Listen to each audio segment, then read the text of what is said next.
ठीक है तो किसी से आशीर्वाद की जरूरत नहीं, सब कोई आशीर्वाद देगा। मान लो जहां पर कृपा राम की हुई, तहां पर कृपा करे सब कोई। कृपा जब आप भगवान की आज्ञा के अनुसार अच्छे कर्म कर रहे हो, जैसे गीता जी में आदेश है संत जन जैसा करते, और बुरे कर्म तो अपने आप दुख मोल ले रहे हैं। आपको कोई बद्दुआ दे, हमें कोई बद्दुआ, जा मर जा, मर जाएंगे क्या? हमारे अगर कर्म सही हैं तो किसी भी ग्रह नक्षत्र, किसी भी विनायक, किसी भी शक्ति की ताकत नहीं कि हमें गिरा सके। अगर हमारे कर्म बिगड़ गए तो कोई बना भी नहीं सकता, ये भी बात समझ लो।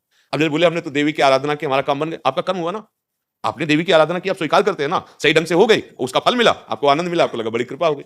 बात समझनी है, अपने सुख दुख का निर्माण हम स्वयं करते हैं। हाँ, कर्म बुरा किया, तुम्हें लगा कि वो अंतर ध्यान हो गया, कोई जाना नहीं, अब वो फल देने आएगा, तब तुम्हें लगेगा कि भगवान दुख दे रहे हैं। कर्म बहुत सुंदर आपका बना, और जब सुख देने आया तो आप किसी संत के पास गए, भगवत मंदिर में, बोले उसी दिन से काम बनना शुरू हो गया, क्योंकि कर्म लागू हो गया शुभ।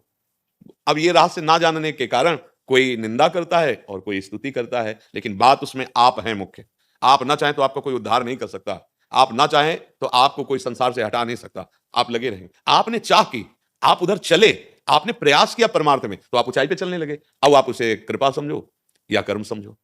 अगर आप उन आज्ञा के अनुसार ना चलो तो कृपा तो सबके ऊपर भगवान की, कह रहे सब पर मोरी बराबर दया, सब मम प्रिय सब मम उपजाए, मेरे बच्चे हो मैं सब पर बराबर प्यार करता हूं, फिर दुख क्यों, एक सुखी है एक दुखी है, बोले कर्म अवश्य में भोक्तव्यम कृतम कर्म शुभाशुभम, शुभ अशुभ कर्म का हम अपने कर्मों का सुधार करने आए हैं।